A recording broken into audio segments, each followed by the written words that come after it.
Seres humanos são tão ligados a animais que uma das perguntas mais comuns em grupos de discussão anarcocapitalistas é: quem vai proteger os animais no Ancapistan? Eu, particularmente, acho engraçado porque, como assim? Quem disse que o Estado protege animais hoje? Mas eu entendo a dificuldade das pessoas. Quem está acostumado a leis como solução, demora um pouco de tempo para perceber que leis, uma autoridade central, não resolvem absolutamente nada. Eu estou preocupado que cavalos estejam sofrendo na mão de carroceiros cruéis, que o Estado faça uma lei proibindo carroças puxadas a cavalo. Lógico, isso vai fazer com que centenas de cavalos sejam abandonados em estradas e morram de fome ou atropelados, mas pelo menos eu não tenho que ver o cavalo puxando carroça, minha consciência está livre. Os cavalos estão agora muito pior do que antes, mas a minha consciência está limpa. O que falta muita gente entender é que a relação entre humanos e animais vai muito além da mera exploração. É uma simbiose econômica entre espécies.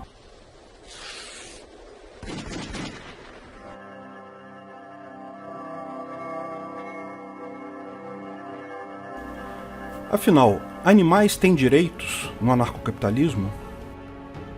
A resposta é muito simples. Como expliquei no vídeo O que é o PNA, não existe isso de decidirmos se animais têm direitos ou não. O PNA é um mínimo ético. Como os direitos de animais não são uma constante na sociedade humana, nem são uma necessidade para a sociedade humana funcionar, não há hipótese possível de estender a cachorros, gatos, direito de propriedade e liberdade, tais como os têm os seres humanos. Fato é que esses direitos dependem exclusivamente da espécie. Não há como fugir disso. Um ser humano com retardo mental pode ser menos inteligente que um cachorro. Ainda assim, o ser humano tem direito de propriedade e liberdade, o cachorro não. Um ser humano pode estar em estado vegetativo, sem qualquer sinal de senciência. Ainda assim, tem direitos. E os demais animais sencientes, não. Para aqueles que acham que definir o limite em espécie humana é algo aleatório, eu aponto que definir o limite em seres sencientes também é algo aleatório. Todos os seres vivos, afinal, querem se reproduzir, querem continuar vivos, incluindo vírus, bactérias e vegetais. Mas um ponto importante, que sempre ressalto é: isso não quer dizer que possamos tratar os animais como quisermos. O PNA é só o mínimo ético, é só o ponto de partida. Culturas, empresas de segurança e contratos vão estabelecer regras adicionais além do PNA. Imagino que seria muito comum em uma sociedade libertária que exista uma entidade de monitoramento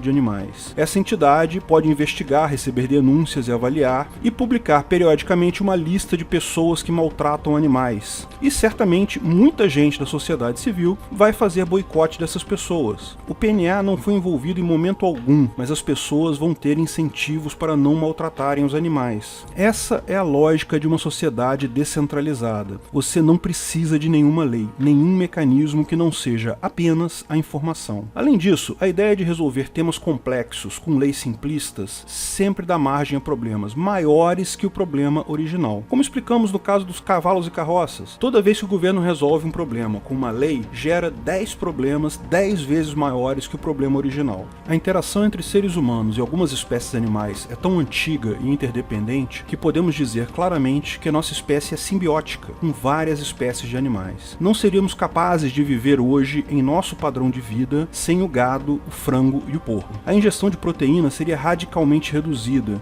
abaixo do mínimo necessário para a maior parte da população. Apenas adultos com alto grau de riqueza podem se dar ao luxo de ser veganos, de obter proteínas suficientes de vegetais especificamente preparados. E, mesmo nesses casos, existem questionamentos se isso seria saudável. Para bebês, crianças e adolescentes, é comprovadamente prejudicial à saúde não ingerir carne. Mas não somos apenas nós que dependemos do gado. O gado atual, descendente dos aurochs europeus, já extintos há muitos séculos, é até capaz de reverter ao estado selvagem, mas com muitas dificuldades. O pior que poderia acontecer para o gado atualmente seria toda a humanidade se tornar vegana, porque os mesmos seriam abandonados, uma vez que não tem mais valor econômico, e fora alguns poucos mantidos por motivos religiosos, provavelmente morreriam aos milhões. Espécies como a galinha e o porco têm relação tão estreita conosco quanto o gado, e seguiriam o mesmo caminho. Outras espécies, embora sejam domésticas, guardam menos relação com o ser humano. Por exemplo, a galinha da Angola, comum no interior do Brasil, foi domesticada muito tempo depois da galinha comum. De fato, criar galinha da Angola envolve muito menos contato com a galinha. Elas não ficam bem em confinamento, mas estão sempre em volta da residência. É curioso como tudo aponta para o tempo de domesticação. A domesticação dos animais não aconteceu toda de uma vez só, mas em levas. O cachorro foi claramente o primeiro. Mesmo antes da invenção da agricultura, 15.000 a.C., já haviam cachorros domesticados. Os demais animais vieram depois da agricultura, ou junto com ela. Cabra, porco, ovelha, gado, gato por volta de 8.000 a.C. Galinha, burro, pato, búfalo, abelha, dromedário, cavalo, 4.000 a.C. Iaque, camelo, lhama, alpaca, galinha da Angola, pombo, 2.000 a.C. Tem alguns mais recentes ainda. Carpa, peru, coelho, canário e outros foram domesticados depois do ano zero. E existem inúmeras espécies que foram domesticadas no século XX, como a raposa doméstica, o porco-espinho doméstico e vários peixes de aquário. Mas a nossa evolução como sociedade tem apresentado outras particularidades interessantes. Por exemplo, a visão dos animais tem sofrido uma crescente humanização. Cada vez mais as pessoas veem animais do mesmo status que seres humanos. Isso é curioso porque, na maior parte da nossa história, a nossa relação com os animais foi de combate. Eles eram os inimigos que precisavam ser abatidos, que podiam te matar se você não tomasse cuidado. Era uma relação de igual para igual, porém de adversários. Com a domesticação, os animais passaram a ter um papel subserviente. Eles servem para os nossos propósitos, devem ser usados conforme a nossa conveniência. Cada vez mais tem surgido na sociedade a chamada visão pós-doméstica dos animais, em que retornamos a uma visão igualitária desses, mas não como adversários, como iguais. Essa visão foi muito bem descrita no livro Hunters, Herders and Hamburgers: The Past and Future of Human-Animal Relationship, do Richard Bulliet. Bom, eu cresci no interior de Minas. Meus avós tinham um pequeno sítio lá com algumas dezenas de cabeças de gado, alguns porcos para consumo nosso e muitas galinhas, 3 grandes galinheiros de engorda. Portanto, minha infância e adolescência eu tive contato com o que é a fase doméstica da relação com os animais. Matei galinha com uma mão só, é muito fácil. Ajudei a destrinchar porco. Matei boi com machadada no crânio para fazer churrasco, limpando ele no campo em cima de uma lona, como é costume no interior até hoje. Cachorro na casa dos meus avós não botava o pé nem na varanda, era só no quintal. Era um animal de apoio e vigilância, não era para fazer carinho.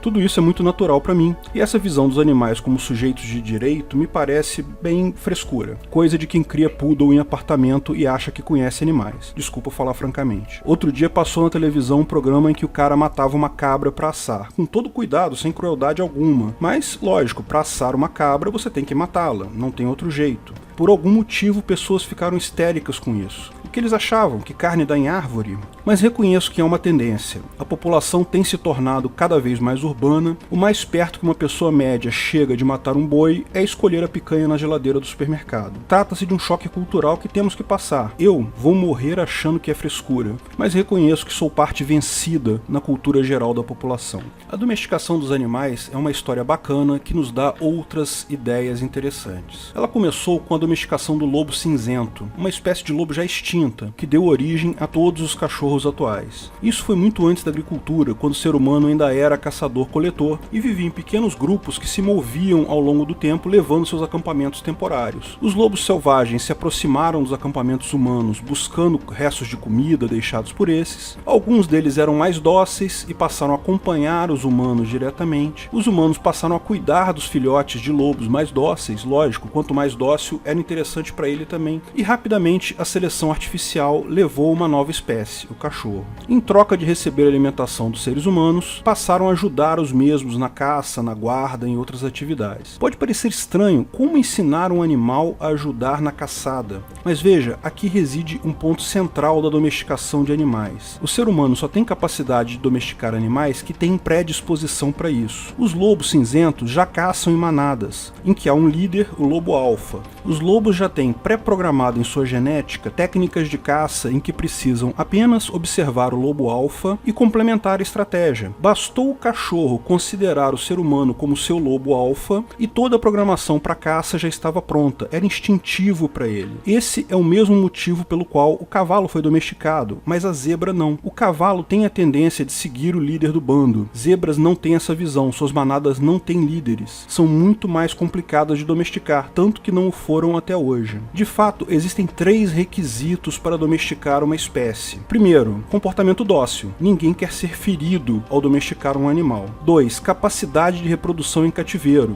Existem algumas espécies que simplesmente não se reproduzem em cativeiro. E 3. A tendência de ter uma organização social com um líder. Espécies que não têm um líder claro são muito mais difíceis de domesticar. Nesse ponto cabe uma observação pertinente. Veja, o ser humano, desde a criação das cidades, tem um comportamento progressivamente mais dócil. Nós nos reproduzimos sem problemas em grandes grupos, até em cativeiro se for necessário. Aparentemente, grande parte da população ainda sente falta de um líder para dizer o que eles devem fazer. Sem um líder alfa ou político de estimação, ficam perdidos igual cachorro na rua. Daí a gente pergunta, até que ponto o ser humano foi domesticado? Será que o Estado não é a domesticação do homem pelo homem? Será a vida em Estado uma necessidade psicológica para a maior parte da população? Será que fomos domesticados a ponto de precisar alguém chicoteando nossa bunda com leis para andarmos para frente? Bom, eu não sei essas respostas. Acho mesmo que o grosso da população sempre vai clamar por um Estado. Estão domesticados, precisam de um dono. Meu ponto é que quem quiser servir a um Estado deve ser livre para fazer isso. Não critico socialistas e seu amor e subserviência ao político macho alfa. Acho mesmo que no Ancapistão haverão instituições similares ao Estado para mandar em você se você quiser. Mas é importante que ninguém seja limitado pela maioria. A sociedade limitada pela média é incapaz de evoluir. E a evolução natural do ser humano é viver pela informação, não pelo Estado. Felizmente, o Estado vai se tornar cada vez menos viável economicamente. A lição para você, caro socialista domesticado, é que o Estado vai acabar de forma inevitável. Aprenda a não exigir que os outros obedeçam às ideias do seu macho alfa. Aprenda a viver sem o Estado coercitivo,